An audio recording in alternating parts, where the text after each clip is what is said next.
In this lesson, we're going to look a little bit at Ruby network programming. We're going to take a very simplified approach to network programming and just look at one protocol, TCP. So we're going to write what often is called a very simple socket client and a socket server. And in the exercises, we'll elaborate on our client and our server just a little bit. So let's get started. First thing we're going to do is write the client.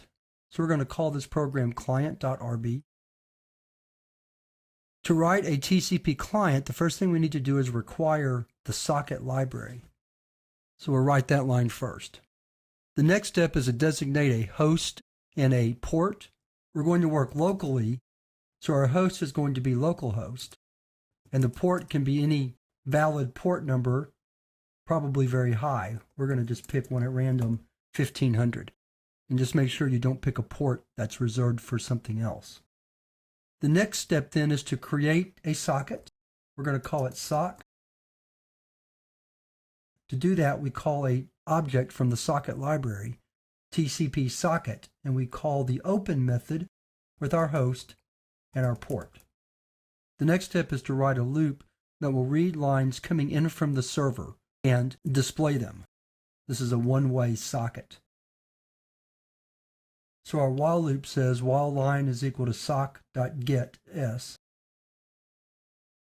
Then we chop the line and display it to our console, and then end the loop.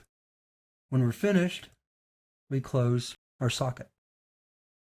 And that's it for the client, so let's save this file. Then we're going to open a new file, and this is going to be our server file. The first step is to require the socket library. Then we create a server object by calling the open method of a TCP server object from the library with our port. And then we write a loop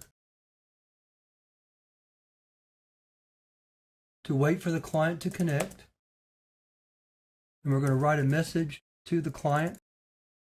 Then let's write another message to the client. Then let's close the connection. And then let's close it. And you'll notice we run that in a loop. So let's save the file. So now we have a client and a server. So the first thing we're going to do is run the server. And as you'll see, it's just sitting there waiting. So now we're going to open another command prompt window. Hang on while I get it into frame here. Then we're going to run our client. And so you'll see that when we connected to the server sent back hello client, then the server sent back goodbye client, and then it closed the connection. Let's review what we did here real quickly. We'll start with the server. For the server, we have to require the socket library. We open the port, connect, and then we wait. When we have a connection, we write out some data, and then we close. On the client side, we require the socket library. We open a socket, given a host name and a port number, and then we loop while there's data to get, and get the data and write it to the console. And then when we're finished, we close the socket. And that's all there is to it.